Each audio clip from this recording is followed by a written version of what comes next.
Well, good morning, everyone. My name is Bruce McNamer. I'm the head of global philanthropy for JP Morgan Chase. And today I'm wearing this shirt as an RPCV, a proud returned Peace Corps volunteer.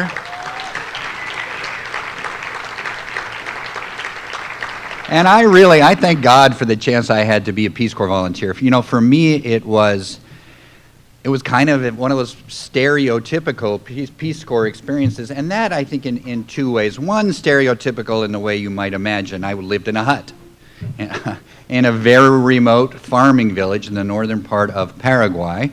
No running water, no electricity, a little village of about 400 people, and built latrines and put in pumps to protect water. And we built a little health clinic in high school in the little community where I lived. And in that sense, it was everything you might imagine that a Peace Corps experience would be. But the other kind of stereotypical thing for me was, yes, it changed me, because that's what Peace Corps does. And it changed me, I think, in very positive ways, now maybe starting from a low base. But I know that it has made me simultaneously a more idealistic and maybe at the same time humble person in terms of what we can aspire to do, because it's really grounded in what happens on the ground. I think it has made me far from an ideal citizen, but certainly an involved citizen with a sense of real civic responsibility. And that's not atypical. In fact, that is stereotypical. And I see that manifest every time I meet another returned Peace Corps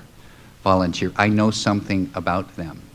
I know something about their commitment. I can guess about their ongoing involvement in community. And, you know, I know that not just about returned Peace Corps volunteers. I know that when I meet alums from TFA, from AmeriCorps, and when I meet veterans. I think we all share that experience. And we're going to talk about that today, how, you know, these, on the face of it, may be different types of experiences, but it's really a continuum around kind of this first participation in civic life. I will reveal a bit of a bias on my part. If we could, in fact, conscript every 18-year-old into a year of national service, I would be all for it. We may not get there, but just in terms of the things that we all know and believe, in terms of just the social contract, you know, investing very early on with our young citizens and what it means to be involved in civic participation. Just how this kind of year of service notion could go so far in terms of providing or getting us out, getting young folks and other folks out of these lanes we live in, these geographic and ethnic and income kind of boxes that we find ourselves in, becoming kind of mixing grounds for working together on a common agenda. And, you know, as that kind of real demonstration to any of us that, you know, in that biblical saw, it really is so much better to give than to receive. But again, talk about preaching to the choir.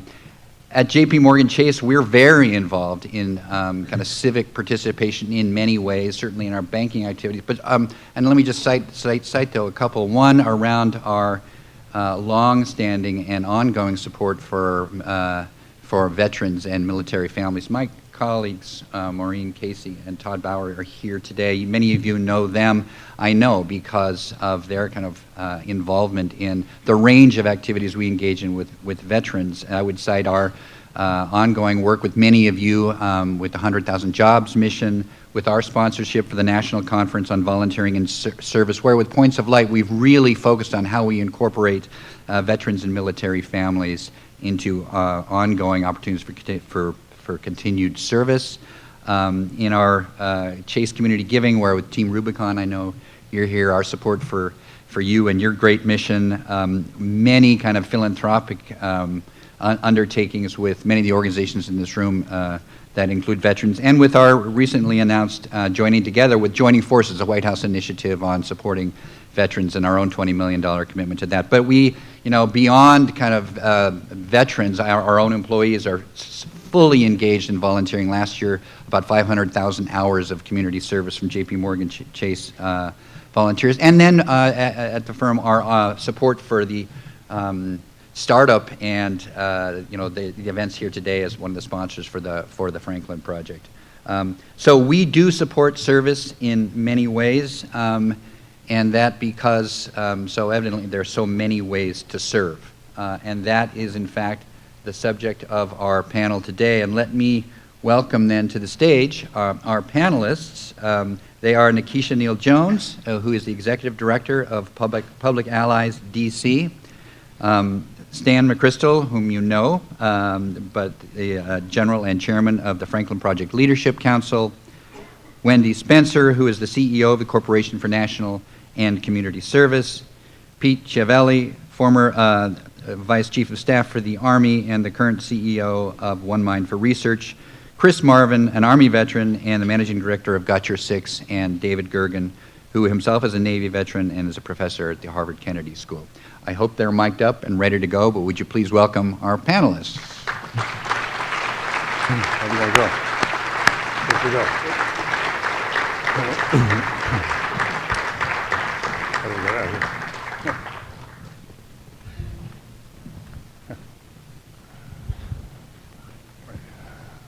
Let's go across here.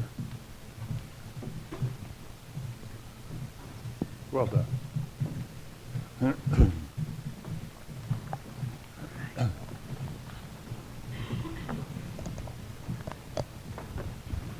Good morning. It's good to see all of you here, and we've had a lot of inspiration last night. Today, large vision of what a grand plan might be for this group, this gathering.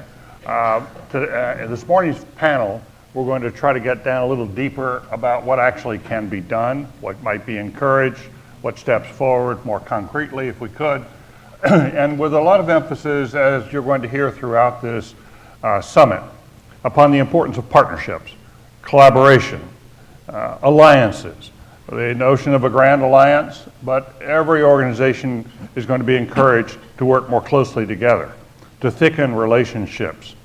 Some years ago, just a few years ago actually, there was a wonderful woman named Patty Stonecipher who headed up the Gates Foundation. And whenever she went around the country, she always said, if you want to go fast, go alone. If you want to go far, go together. And that's the spirit in which we're meeting today, to go far. Many, many of you have worked in the trenches for a long time. You've done noble work. The organizations you've built are celebrated. They're taught in college classrooms. You're looked upon as heroes and heroines of contemporary America. But we all know that progress has been very slow on some of the most difficult issues. It's been very, very difficult to move the needle as much as all of us would have liked by now. And so the question is there a new strategy? Is there a different way? Is there a way we can break out and build upon what you've done, but create a movement that in fact is not just about a movement, it's about more than service, it's about solving America's unfinished business, which is the title we've drawn here from Lincoln when he came here for this famous address in 1863. I think one area where we all agree that progress has been made has been in increasing high school graduation rates. You heard something about this from Jason before. But that's a big breakthrough. The numbers have actually moved. The needle has moved.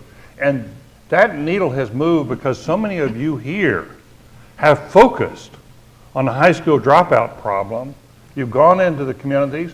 You've worked at together, in effect, in partnership, and it made a big difference. It has been the breakthrough we can point to and say, this can be done. And so there's room for encouragement, but there's also an awful lot of work ahead. And we've got, fortunately, 5 members of a panel this morning, outstanding panel. It brings a much deeper focus than we've ever had before on the nexus between the military and civilians.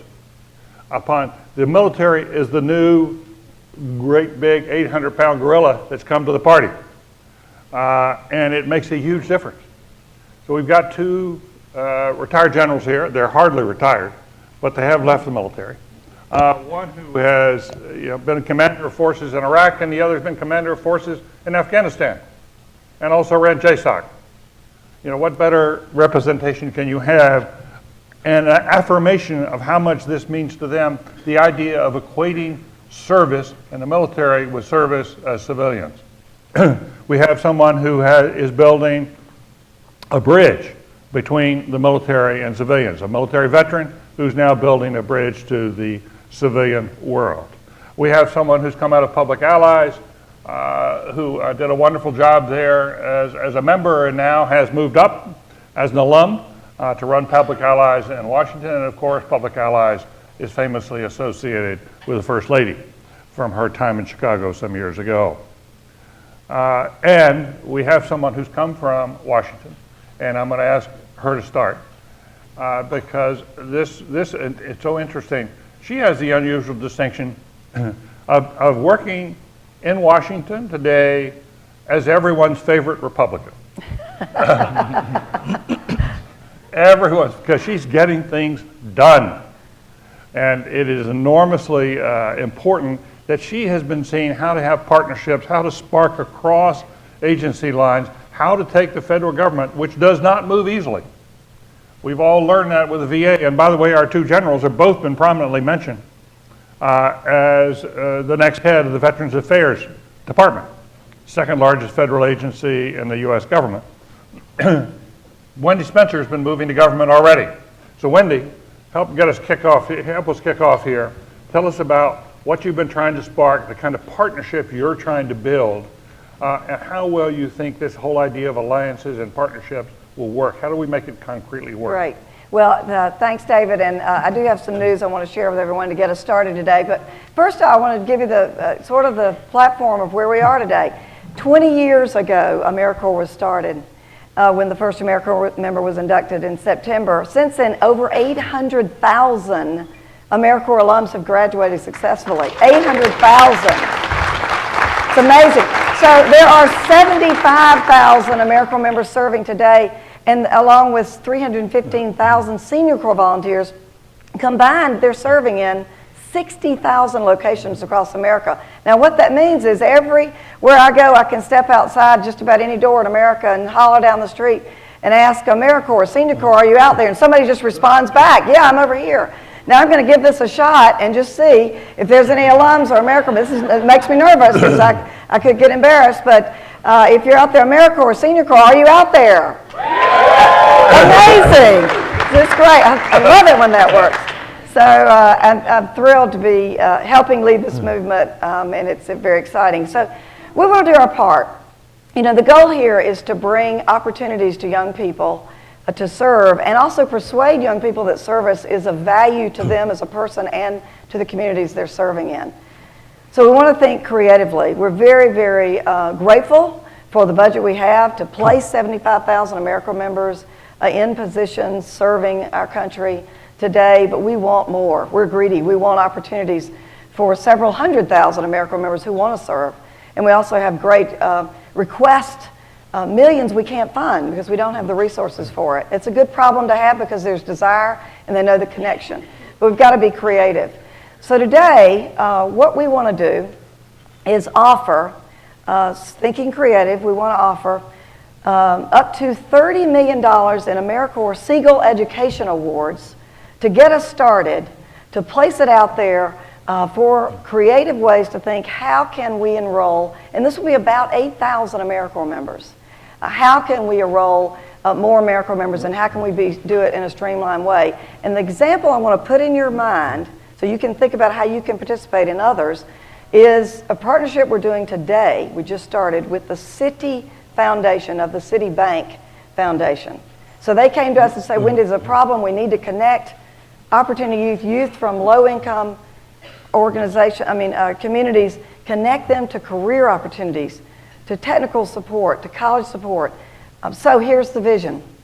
City Foundation invested $10 million to enroll 225 AmeriCorps Vista members over the next 3 years, working with Points of Light Foundation as the conduit on the ground in 10 cities, recruiting members of the Citibank family and volunteers around the country to recruit and support 25,000 youth from low-income communities to help get them connected to opportunities. by actually encouraging them to serve and mentor. How about that? Serve, right, over the next 3 years. So there's the idea. Citibank Foundation is providing the living stipend and the operational funding. We're providing the AmeriCorps Siegel Education Awards to do this, and this is a way we're going to grow opportunities. So bring us your ideas over the next several weeks. We're going to be looking for creative ways that you can enroll AmeriCorps members with us using the Siegel AmeriCorps Education Awards as the first start. Good, terrific, terrific. I'm curious, did John Chien have, was he related to this city effort? What's that? Yeah. Well, the reason I say that, he is a longtime military veteran, worked in the White House, National Security Council, and here he's working on behalf of change at the civilian level. And that's the kind of partnership we're looking for. So, Wendy, I want to ask you this question. You've also, we all know how hard it's been to get money out of Washington these days for national service, for AmeriCorps. I'm impressed you found $30 million. Where'd you find it? Well, fortunately, it's one pool in our organization that is actually no-year funding. For those budget geeks out there, you know what that means. So it does roll over. So each year we look at unused money, we pool money. I mean, we can get resourceful and creative when we need to. And this is a good cause, and we needed to do so. We make it a priority. Terrific. Given the steep hill it is to climb to get significant funding, new funding out of Washington these days, it's been striking to me that, and to a number of us, that you've been working with mayors, and you started forming relationships with mayors around the country. Can you tell us a little bit more about how promising that might be? Well, it is exciting because mayors look to citizens to solve problems. When mayors are setting their agenda, they turn to the faith community, they turn to the business community, they turn to nonprofits, they turn to volunteers, and they are seeing firsthand how AmeriCorps and Senior Corps are participating in their vision to make their cities come alive and be strong and a quality place to live. So what we did is we went to mayors and we said, mayors, do you appreciate AmeriCorps? Do you appreciate Senior Corps? We want you on one day to set aside that day for Mayor's Day of Recognition for National Service. You know, I had hoped when we first started this, we'd get maybe 300 mayors across the country that would do this, you know, just hoping. We had 1,760 mayors on April 1st this year say, we want to support AmeriCorps and Senior Corps. They did proclamations, they had events, they did award recognition, they did everything to let the communities know, let Congress know, let leaders across the country know that AmeriCorps and Senior Corps and National Service is important to my community, and I am a better leader as a result of having National Service in my community. And I tell you what, I'm not sure when we've had 1,760 mayors agree on anything. So I'm pretty pleased that they are joining us and supporting National Service. Well, one of the things that distinguishes mayors is that they're much less ideological. They're nonpartisan. They're practical people who want to get work done. And that's what characterizes so many people in the room. That, you know, the mayors say, look, there's no Republican way or Democratic way to pick up garbage. You just need to get the job done, right? And that's where we are in the National Service movement. We don't have to be ideological about this. This is non-ideological. It's very much rooted in idealism, but the question becomes, how can you get concrete things done? Now, the people who get that done so well in our society and have proven this and have become the most respected institution within our society is the U.S. military. It's been striking. You go back to the Vietnam War, some of us do. And the U.S. military was about down here. And they took themselves up, they turned themselves around through extraordinary leadership, and they've really put themselves way back up here. So we have a lot to learn from the military. They've got a lot to learn from the civilian side, and the question is, how do we build a partnership, having these two wonderful generals come here and be with us? Great opportunity, great morning. Stan, thank you for being here. Thank you for your leadership. Tell us where you concretely want to go with the whole idea of partnership and alliance. Absolutely, and thanks to everybody, and thanks for the $30 million, Wendy, that's terrific. Well, what we have done is we have allowed the term service in the minds of many people to be equated with military service, and the term service member. And if you say my son, daughter, father, mother, whoever is in the service, to too many people that means uniform military only, and that can't be the case, because service is service to Americans, it's service to the world. service to your nation. It's the idea that you're fulfilling one of your responsibilities as citizenship. And we have allowed the terms to slide, and we've also allowed a fairly small military to be a little bit insular from the rest of society because we just don't have the interaction. When I would go out to places in Iraq and Afghanistan, and I landed at a small base of 30 people, it was guaranteed that one or more of the people at that base were the son or daughter of someone that I served with. It's that kind of a process which makes it more insular. So we got to get over that. So I think what we've got to do is we've got to say we have some fundamental problems in the United States that that require fundamental solutions, not just specific solutions, but fundamental solutions on citizenship, what it means to be a citizen. And if we're going to make a difference, we're going to have to produce generations of young people who are given the opportunity to be better citizens. Now we throw around the word opportunity and people start to say, well, we're going to direct people to do stuff. In reality, anyone who's given, and you'd know in this room, given an opportunity to serve is given a gift. If you think about it, how many people in your life, in their lives, get to do something for which they are thanked, for which they are recognized? You're going to go out later this afternoon on a battlefield and you're going to see countless monuments. And they are put out to honor the service of people who at a time during our Civil War stepped up. How many people get the chance to develop the self-respect that comes from an opportunity to do something that matters?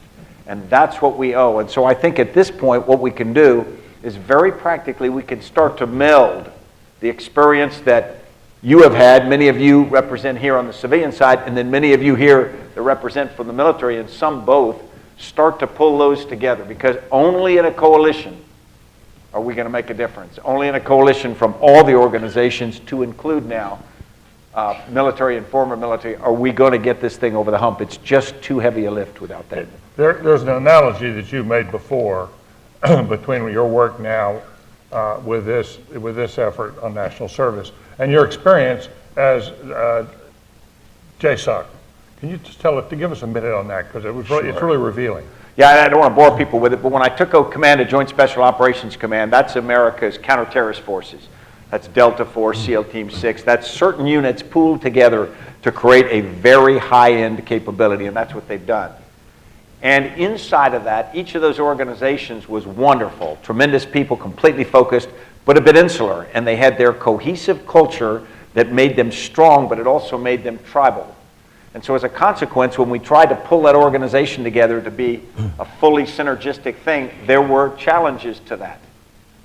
And people tended to be inner-focused. And then when we, frankly, faced the very difficult challenges in Iraq and Afghanistan after about 2003, we needed a much broader coalition. We needed the Central Intelligence Agency, we needed the NSA, we needed Department of State, we needed Department of Treasury.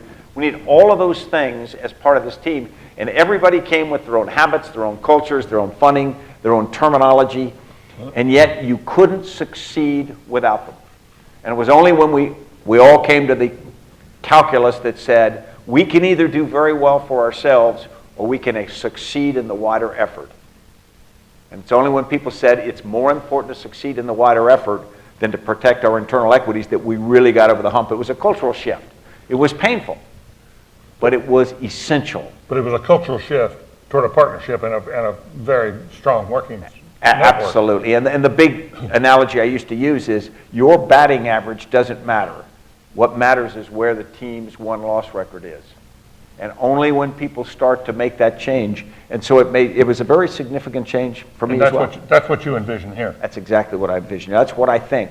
This is not a military operation, so don't think I come with that baggage. But what I do believe is unless we are a real coalition, unless people think of the national service movement as a movement, not a balkanized group of good little things, we won't get to where we have to be.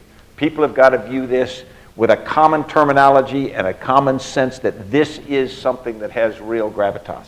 General Chiarelli, you're new to this. This is the first time you visited, but you bring a wealth of background, and you should know in Pete's final years of service in military uniform, he became really, really interested and became a leader in the military of trying to help veterans who are returning with brain injuries, with mental problems, with suicidal tendencies.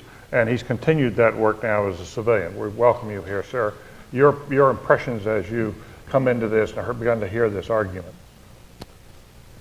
Well, I really like the idea of collaboration, but let me throw a little cold water on the party.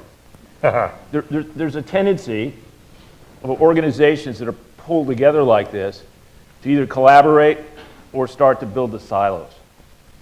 You know, I got into as a liberal arts major neuroscience, and I really believe that all doctors and researchers were out there trying to find answers to the things that we all hurt from.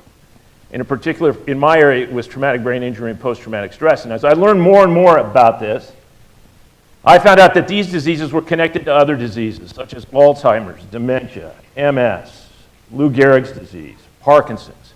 We're seeing soldiers who come back with that.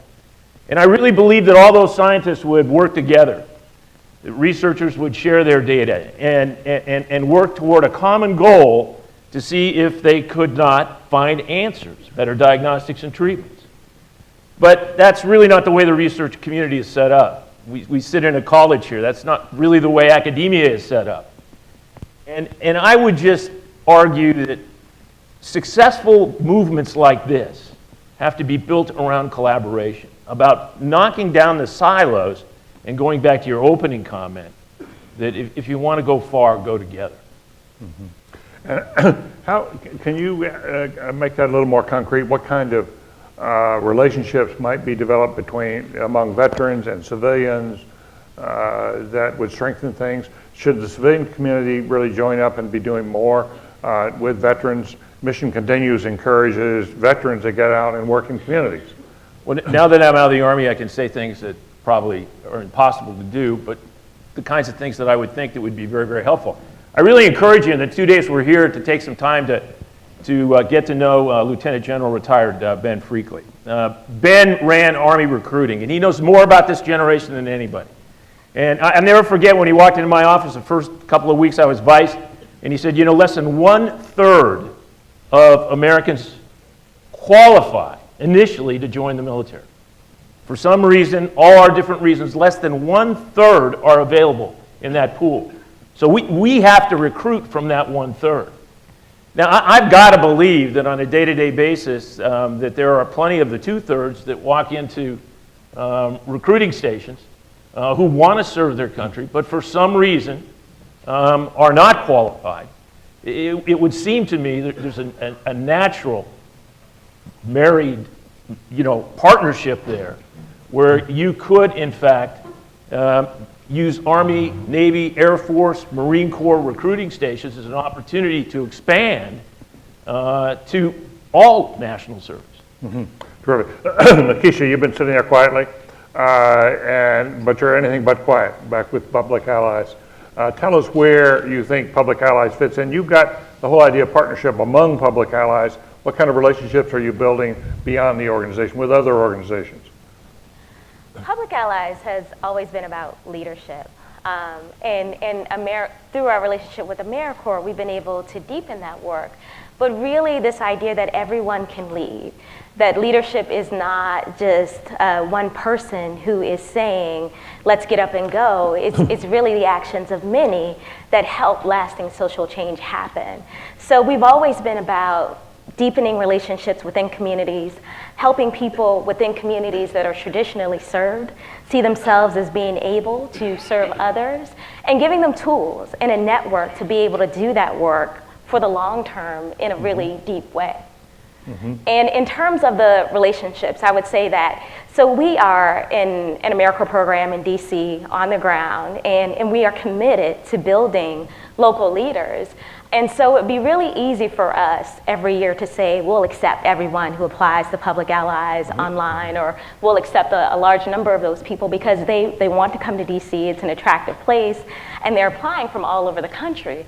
But the deeper work is finding community leaders, finding community organizations that are pipelines for young people that may have just gotten their GED or high school diploma, and mixing that and giving people the opportunity to come in together with people who may have had the most resources. Yeah. And that's really where we see the magic happening, is when those people work together. Yeah.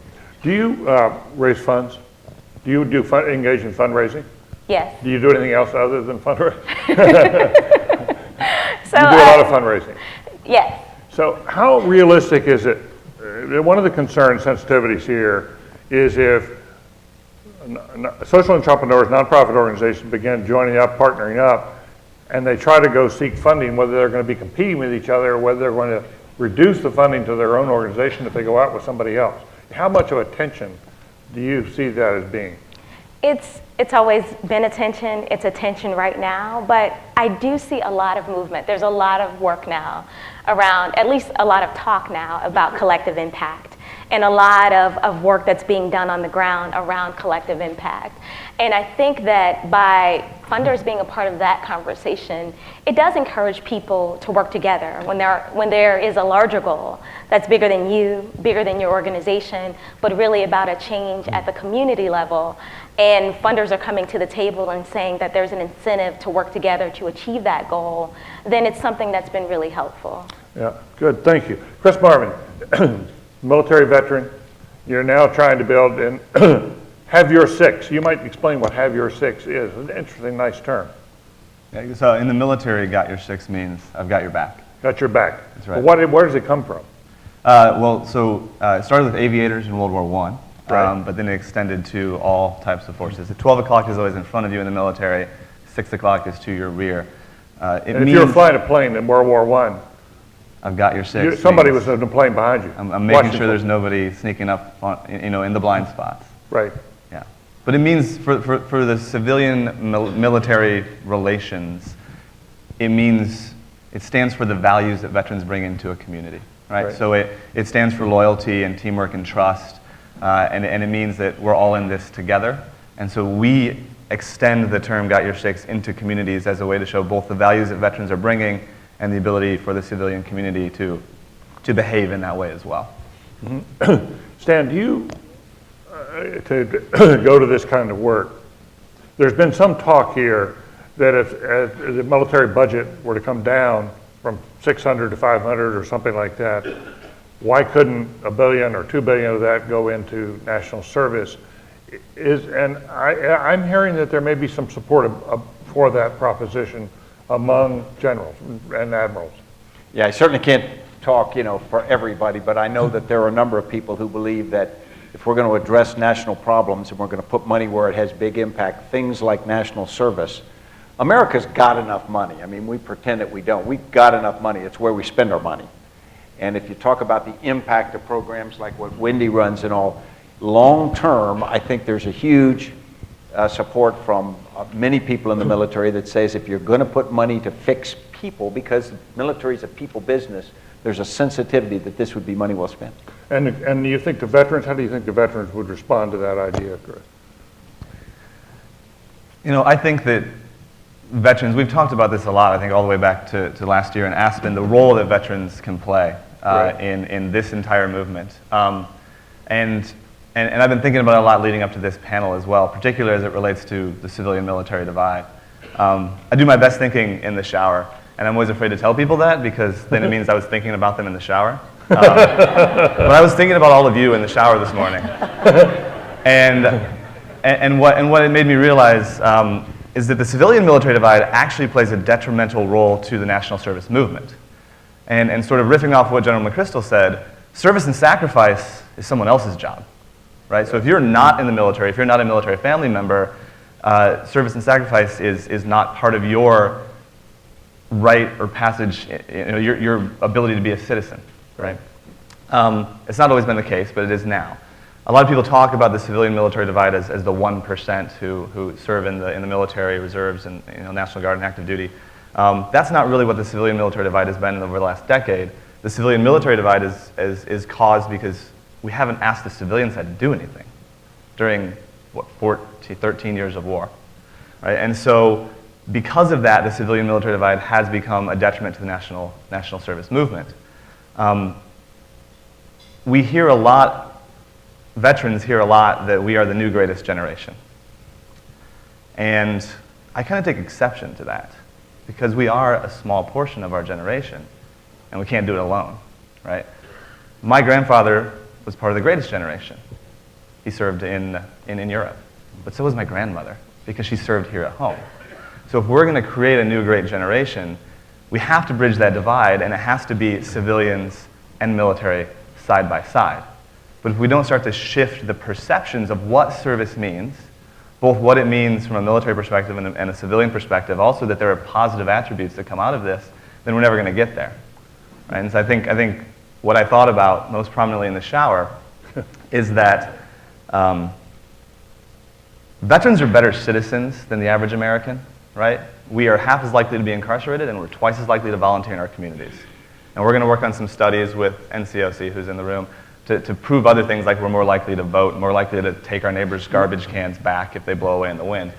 But it's not because we know how to fire an M4, it's not because we know how to fly a Black Hawk helicopter, it's not because we went to Iraq or Afghanistan. It's because we raised our hand and asked to do something more for our citizenship. It's because we volunteered to serve, and we can create a group of great citizens if we give more opportunities for them to serve. And that's the example the military can provide. That's very interesting. And you raise a point about where cooperation could also occur, and that is the more studies that come out about the collective impact of the kind of organizations in this room, the better we all are. The better the arguments are for national service. Look what it does to solve problems. Look what it does for the people who serve. And look at the opportunities it extends to people who might not otherwise have that opportunity to serve, which is very core to this conversation. And I think there's two sides to that. So there's the collective impact side, and this is very much what we set up at Got Your Schicks to bridge the civilian-military divide. And I would argue that this room might be trying to bridge the national service civilian divide, or whatever we call people who don't do national service. The one side is collective impact, and you bring together the best and the brightest into a room, and you talk about things, and you get together and you collaborate, and that will get things going on the ground. But the other is shifting the cultural perceptions, because no matter how many people we can gather at Gettysburg, there's still 310 million Americans out there that aren't hearing this message necessarily loud and clear. Right.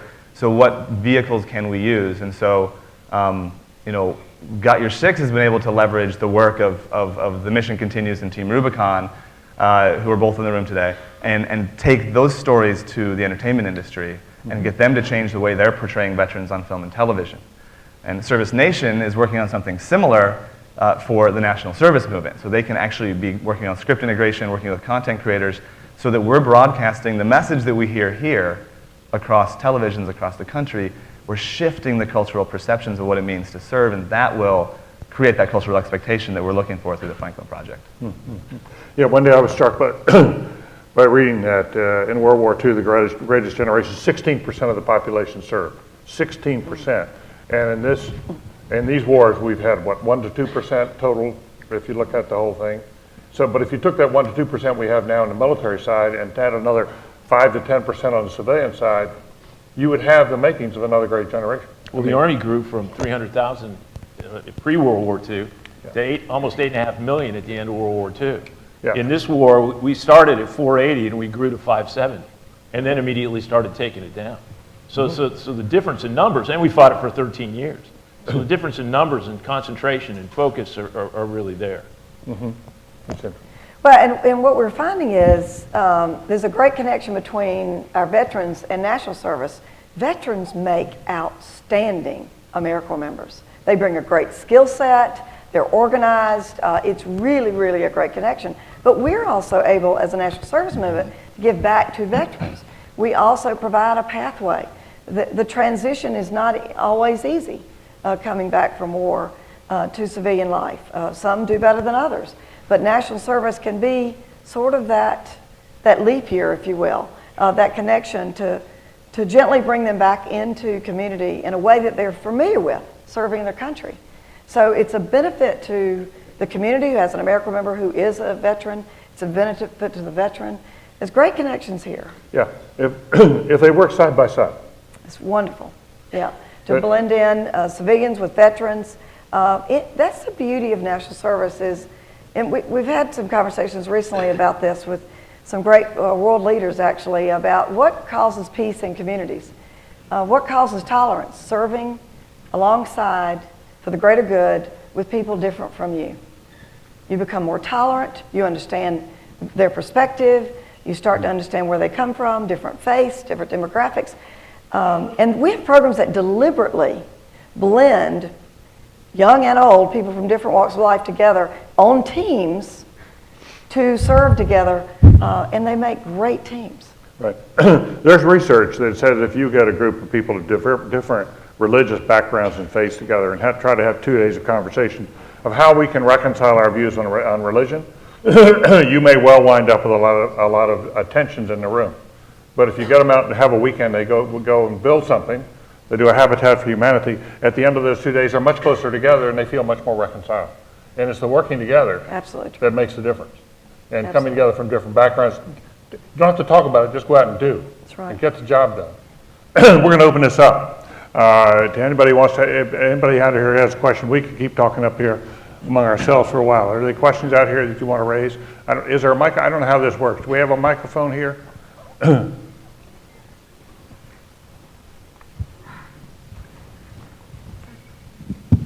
we go. Please identify yourself if you would. I'm John Kamak. I live in Baltimore, Maryland, and I'm very involved in education reform. And I'm struck that in what's a great panel, I would love to have seen either a university president or a head of a large public school district on the panel, because I think to move this forward, we need to change our understanding of what is a good education. What is a what? A good education. Right. And it needs to move from the traditional academic definition to preparation for life.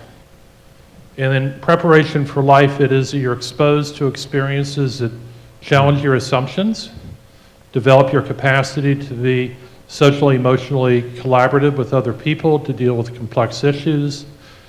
So my point is, to move this initiative forward, do we need to get buy-in from both public school systems and higher education that the completion of one's education for life includes this type of service experience?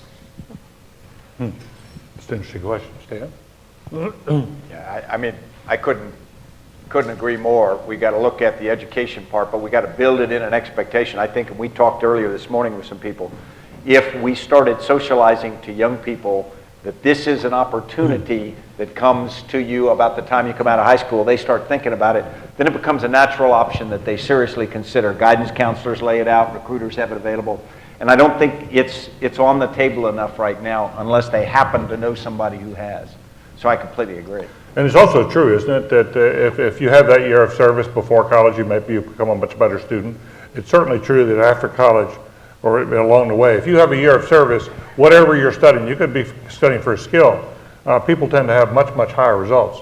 And you get a much better, it's not just the system, it's the experiences. There's some other hands coming up over here.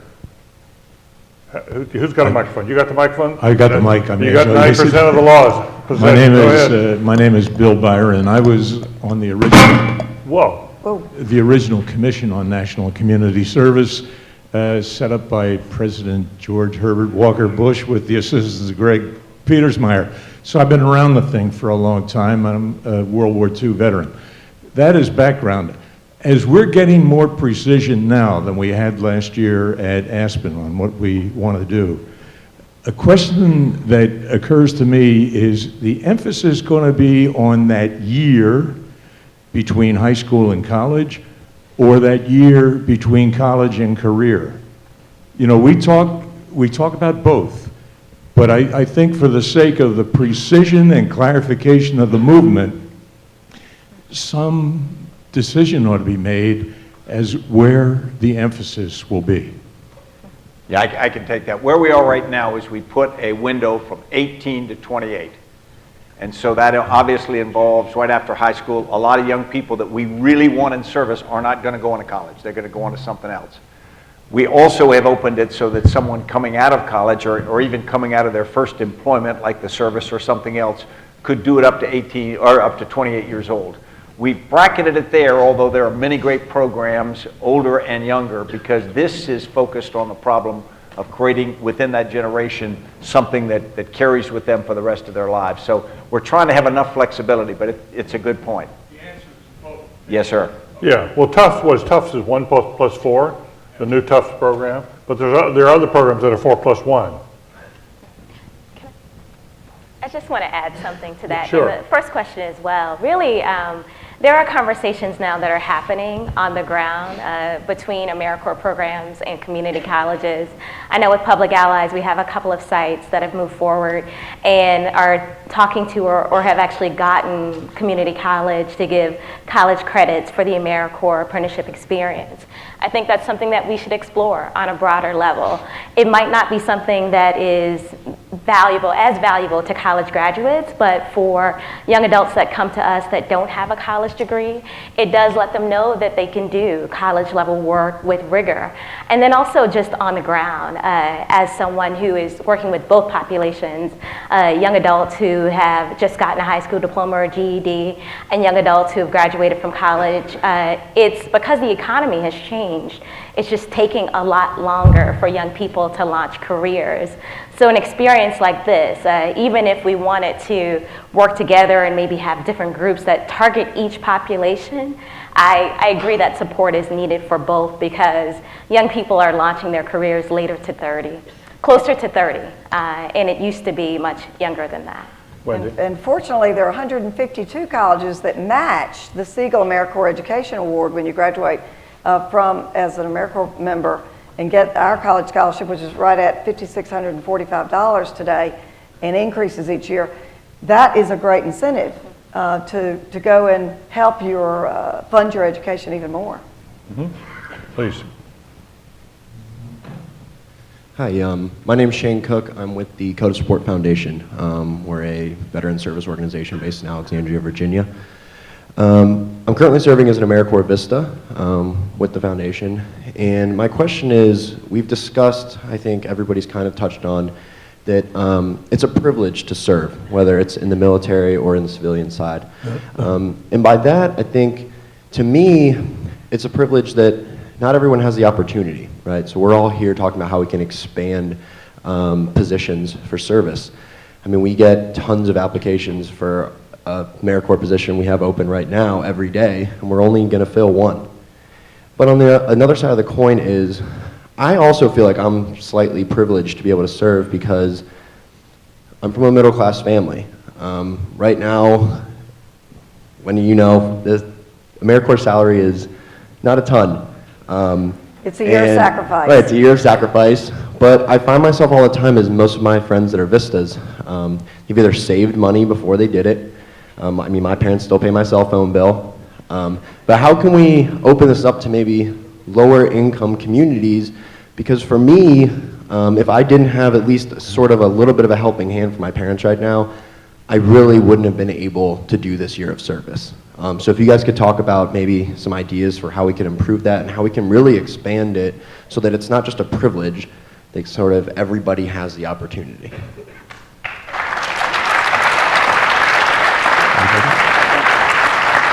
First, thank you so much for your service as an AmeriCorps Vista. It's a really great point, and it's a reason that the living stipend was created in the beginning, so that people that had limited means could participate. It's still very, very difficult. Full-time member, around $12,000 for 10 months service is pretty tough. So we look to our programs, and state commissions are great. We have many state commissions in the audience today that are running AmeriCorps programs across their states. They're great at working with programs like Habitat for Humanity, Public Allies, Citizen Schools, City Year, Lift, I could go on and on. But they're great at working with them on how they can help lower that burden. For example, one program I know of has a sort of a matching system for rooming together, to help cut down the cost of an apartment. I mean, you might be six young women in a 1-2 bedroom place with one bathroom. It is a year of sacrifice in more ways than one for us girls that don't really want to share restrooms. But that, we've got to think creatively, and this is a priority of mine to think about how AmeriCorps Vista members in particular, because they have a requirement that you can't have another job. You can't have a second job. You have to be focused 24/7 on your work. So how can we go to the community and provide transportation passes, meal tickets, gas cards, support for apartment and living, of anything like this we can do to cut down on the cost so that the member can be focused on the service and not on survival. So I'm interested, looking for ideas. Bring them to me. Please. Good morning, everyone. My name is Abby Vladimish with Atlas Corps and also a proud AmeriCorps alum. And thank you. Yeah. So my question is, I think I can attest, and as a lot of people here, how exhilarating the service year is.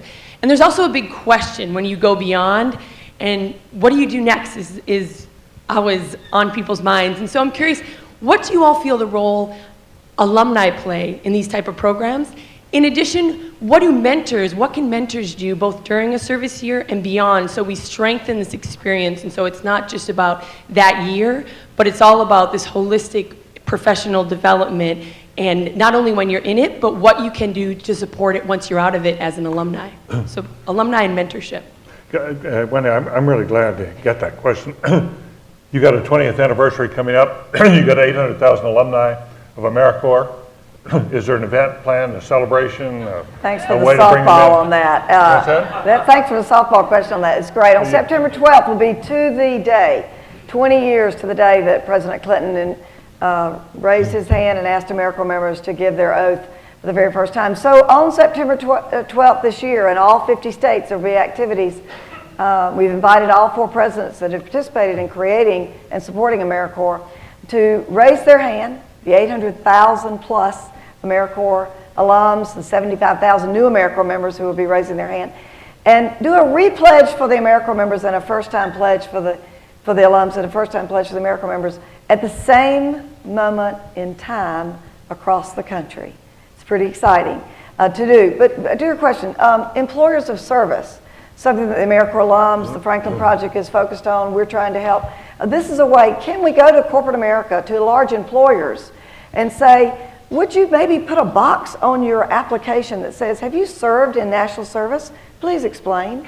And maybe even have a preference to interview, just give an interview to those individuals, if not for the experience, but to hear their story and to hear the qualifications. If you've served in national service, you have a lot of great qualities. You make a great future employee as well. So this is another way we can do this. You asked what AmeriCorps alums can do. They can tell their story to elected and local, federal, state leaders across the country so that we can gain more support for national service. Tell your story. I could go on and on. We could encourage resumes to have not only work experience, but service experience. Absolutely. And that could be important for college, it could be important for graduate school, it could be important for jobs. Absolutely. And increasingly, that universities are taking that into account on admissions, but it could be stepped up a lot.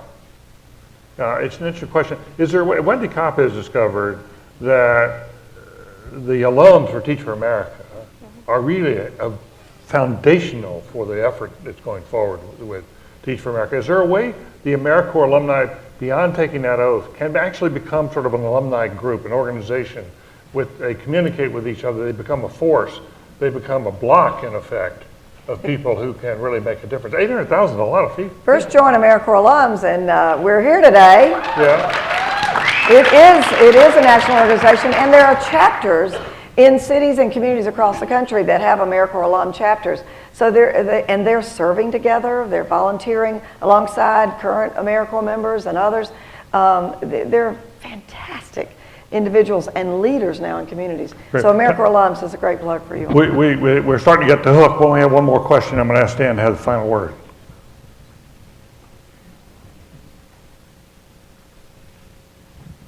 Well, thank you for the final word. I really appreciate that. My name is Glenn Blumhorst. I'm president of the National Peace Corps Association. And I'd like to see a show of hands for the returned Peace Corps volunteers in the crowd. Yeah, wow. Thank you.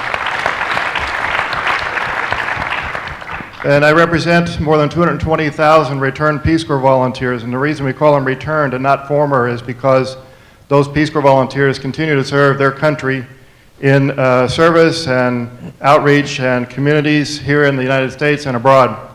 And I'd like to ask too, after 53 years and 220-some thousand Peace Corps volunteers, we see ourselves in some ways as kind of the gold standard of national service.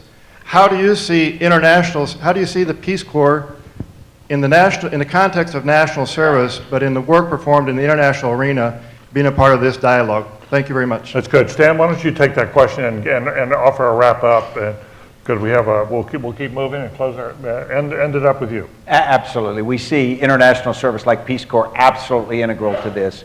No difference except that it's done in a slightly different form, because the end product of this is the people that we produce. It's the alumni of all these programs. It's the better citizens later.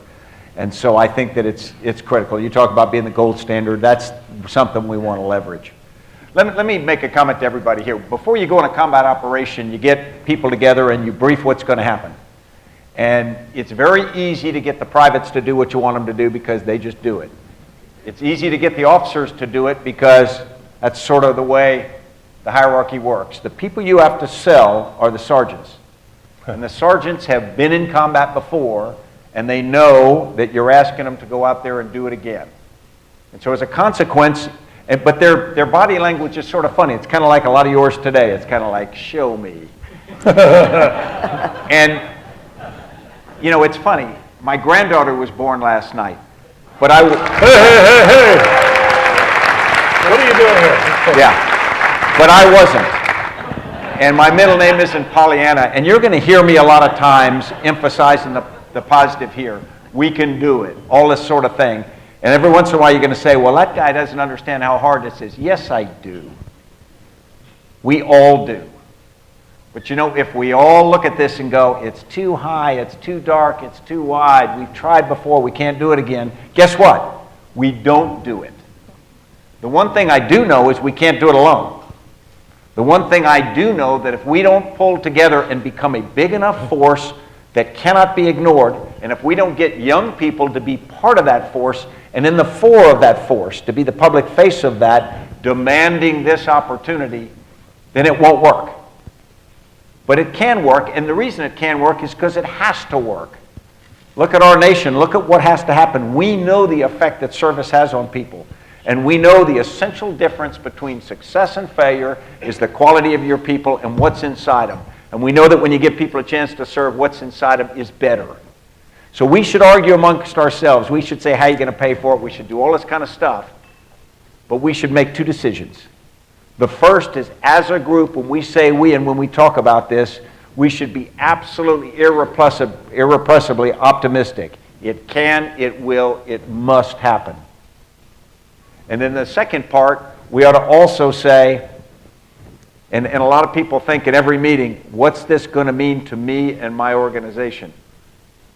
And that's natural, because you say, well, if we got to do joint funding, I may get a little less than mine, or it may be a problem, or it may distract me. But the reality is, we've got to all be distracted, because the status quo, while there's been amazing progress, as David said perfectly, we haven't moved the needle enough. And we've got to move the overall needle. And that's, I think, the key point here. And that's why this is so important. I'm so appreciative to be a part of it. Ladies and gentlemen, a big national service thank you for this panel.